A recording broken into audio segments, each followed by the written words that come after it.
आज इस गहलों की ऐतिहासिक धरती पर हमारे नेताओं द्वारा छोटे से निवेदन पर बुलाई गई इस बैठक के सम्मानित आयोजक आदरणीय गुड्डन त्रिवेदी जी, दीपू गौर जी,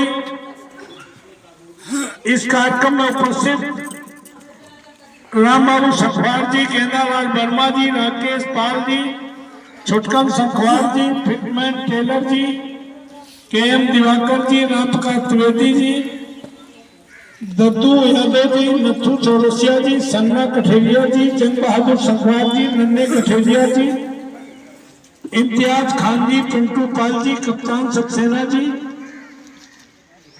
और हमारे साथ चलकर जो सुबह से लगातार 5वीं बैठक में आए हैं, जिनके प्रयास से निवेदन पर यह बैठक लगी है। आप सबके जाने पहचाने मैथा से ब्लॉक प्रमुख और यहाँ से समाजवादी पार्टी के प्रत्याशी रहे युवा और जुझारू साथी भाई नीरज सिंह गौर जी, इस विधानसभा के जुझारू विधानसभा अध्यक्ष भाई यदुनंदन यादव जी, हमारे छोटे भाई और पाल महासभा के सम्मानित अध्यक्ष भाई अमरसिंह पाल जी, लोहिया मायनी के प्रदेश के उपाध्यक्ष भाई मनप्यारे वाल्मीकि जी, भाई पंकज यादव जी, हमारे सम्मानित प्रधान भाई अवधेश पाल जी, आशुतोष पाल जी, हमारे समाजवादी पार्टी के वरिष्ठ नेता सम्मानित आनंद यादव जी, जिला पंचायत सदस्य आदरणीय सीपे पाल जी, इरफान अहमद जी, कन्या से चेयरमैन आदरणीय RK दिवाकर जी,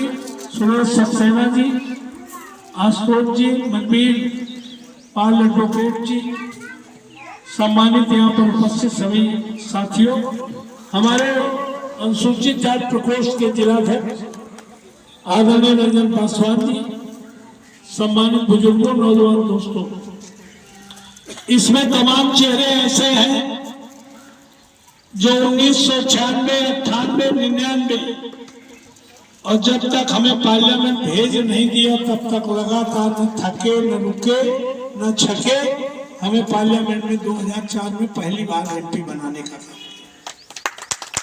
उसके बाद लगातार 2009 में समय कम था, हमें बिना देखे, बिना बताए, बिना जताए बड़े पैमाने पर वोट देके दूसरी बात कांग्रेस से MP बनाने का काम किया है।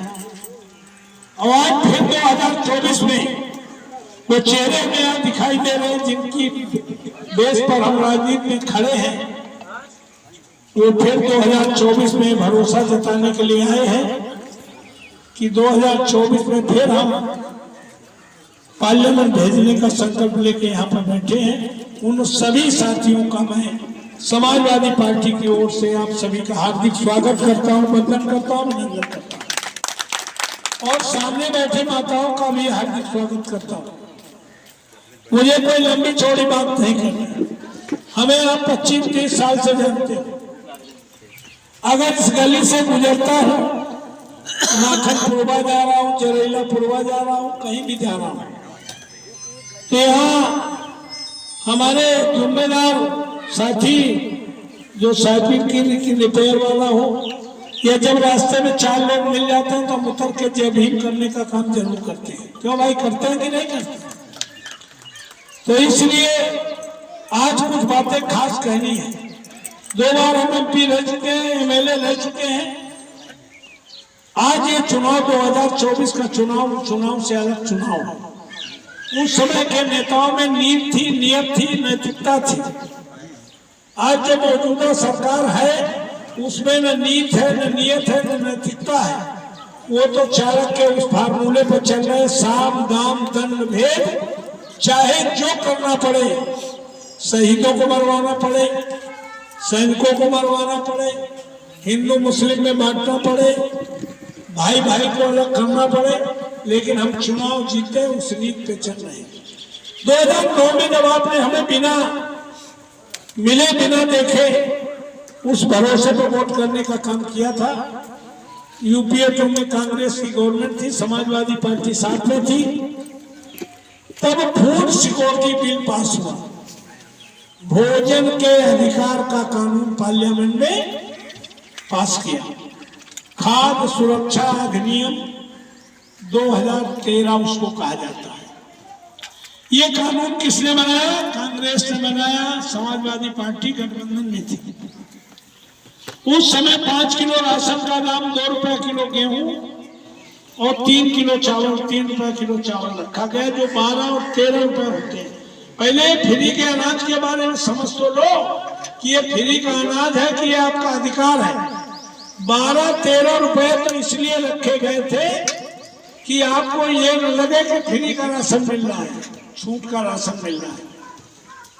और 12-13 रुपए जब रखा गया था तब गैस सिलेंडर 300-350 का था।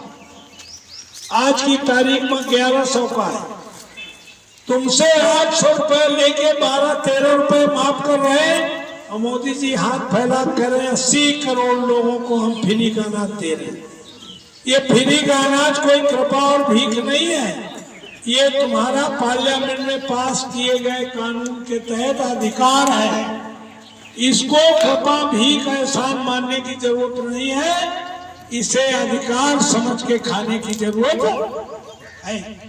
चूंकि वो तो दलितों को और महिलाओं को गाली दे रहे हैं भारतीय जनता पार्टी वाले। पिछली बार 1 किलो नमक भेज दिया, काला नमक हलाली में कर रहा। कहते हैं दलितों का वोट, महिलाओं का वोट, तो 5 किलो राशन में ले लें।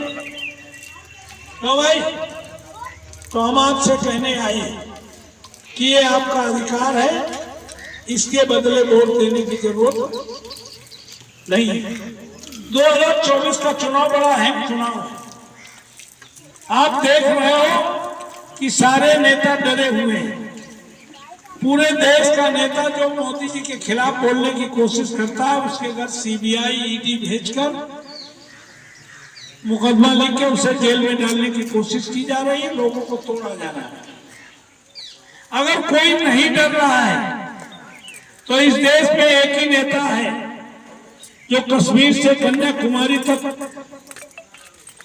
भारत जोड़ो यात्रा कर रहा है, जिसके दो दादी और पिता इस देश की एकता अखंडता के लिए कुर्बान हुए हैं।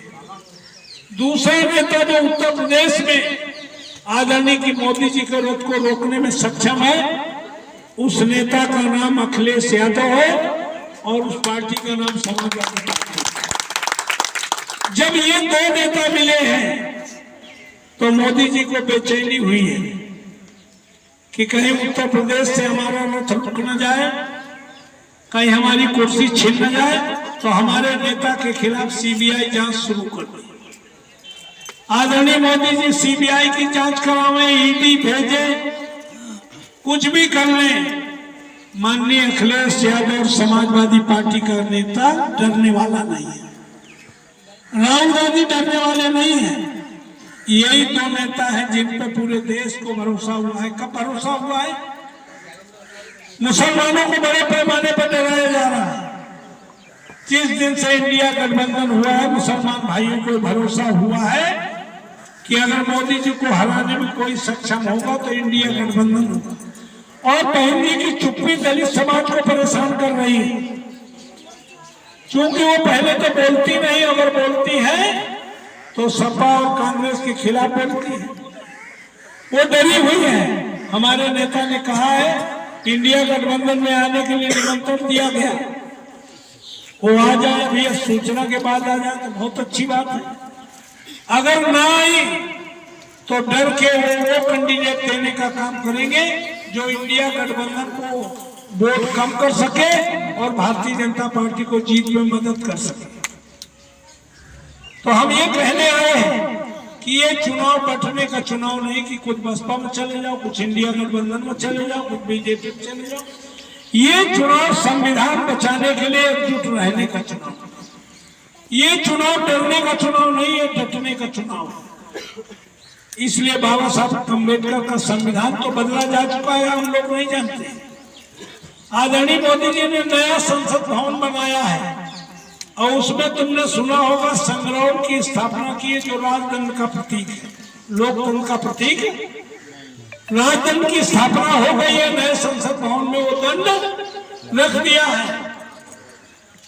और जो 3 दिन के संसद सत्र में संविधान की प्रस्तावना में धर्मनिरपेक्ष और समाजवाद 2 शब्द हटा दिए गए। ये 2 शब्द नहीं है, ये संविधान की आत्मा है। भारत का संविधान धार्मिक आजादी देता है। भारत का संविधान हिंदू, मुस्लिम, सिख, ईसाई, पारसी, बुद्धिस्ट, जो अपने मत मतांतर को मानने वाले लोग हैं, उनको सबको आजादी देता है, सबको छूट देता है। इसीलिए भारत का संविधान धर्मनिरपेक्ष कहा गया है। समाजवाद लोकतंत्र का प्रतीक है। समता, न्याय, बंधुत्व पर आधारित ये संविधान है, इसलिए उसमें समाजवाद शब्द जोड़ा गया। ये दोनों शब्द हटा दिए गए हैं। ये 24 के चुनाव में अगर हम बटे, हम हिंदू मुस्लिम में फंसे, हम मंदिर मस्जिद में फंसे, तो आने वाले समय में कोई चुनाव होने वाला। हम लोग यहाँ के लोग सनातन लाना चाहते हैं। सनातन में पता है, सनातन में समूची नारी जात को, कोई दलित पिछड़े की नारी नहीं, समूची नारी, या पंडित जी बैठे हैं, समूची नारी को पढ़ने का अधिकार नहीं था। भैया ऐसा सनातन तुम लाना चाहते हो तो हमें कोई दिक्कत नहीं। सनातन में बहुजन समाज को पढ़ने का अधिकार नहीं था। अगर सतयुग की, द्वापर की, त्रेता की हम कंपेरिजन करें तो धरती पे स्वर्णिम युग उस दिन शुरू हुआ जिस दिन बाबा साहब अम्बेडकर ने 26 नवंबर 1949 को संविधान में 1 वोट का अधिकार रानी और महारानी के वोट की कीमत बराबर करके प्रधान से लेकर प्रधानमंत्री बनने का और बनाने का अधिकार दिया। अगर स्वर्णिम युग की शुरुआत अगर हुई है तो धरती पर उस दिन हुई है। वो संविधान जो भारत में पैदा होने वाले किसी भी आदमी को इस देश की सबसे बड़ी कुर्सी पर बैठने का अधिकार देता है। अगर वो संविधान बदला गया तो हम गुलामी की ओर जाएंगे कि नहीं जाएंगे? क्यों?